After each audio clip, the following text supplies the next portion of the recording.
Sa ating makabagong panahon, laganap ang pag-unlad at inobasyon. Teknolohiya, isang matalinong imbensyon na nagbibigay sa atin ng maraming kontribusyon. Iba't ibang larangan ang natutulungan, hatid nito'y karunungan at matinding kaalaman. Sa pag-aaral, ito'y mapakikinabangan, lalo na sa mga estudyante na nangangailangan. Napapabilis ang paghahanap ng impormasyon.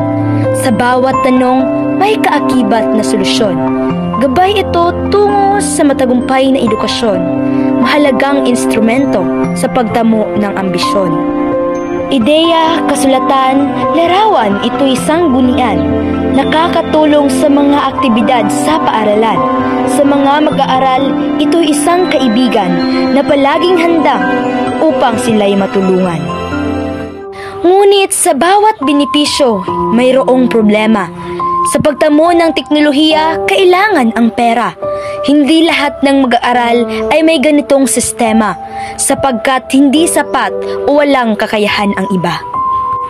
Hindi lahat ng estudyante ay may cellphone na dala. Sa pananaliksik at dakdang aralin, nahihirapan sila. Hindi nila ito maayos na nagagawa dahil wala silang access sa teknolohiya. Nagre-resulta ito sa inikwalidad na maituturing na napakalungkot na realidad. Sa kahirapan at kawalan, bawas ang oportunidad.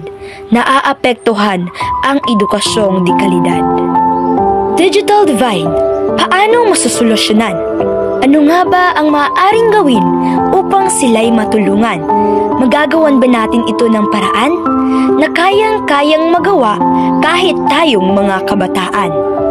Sa panahon ng digital era ay may digital gap. Problema ng ilang estudyante na kanilang kinakaharap. Maaring maging hadlang sa mga pangarap, kaya't nararapat na ito'y may agarang pag-agap. Mga kaklase na walang cellphone, tulungan natin sapagkat maaari naman silang pahiramin. Sa ganitong paraan, matatapos nilang gawin ang mga pananaliksik at takdang aralin. Sa simpleng pagpapahiram, tayo'y nakakatulong. Isyu ng digital divide, hindi tayo uurong. Ibahagi natin ang benepisyo nitong umuusbong. Teknolohiya ay patuloy nating isulong. Magsisilbi tayong daan upang kanilang maranasan ang magandang dulot ng teknolohiya sa sangkatauhan. Ipalaganap natin ang pagtutulungan tungo sa matagumpay na kinabukasan. At dito nagtatapos ang aming presentasyon na nagbibigay ng kaalaman at suhesyon. Kami ay mula sa ika-4 na pangkat. Hanggang sa muli, maraming salamat.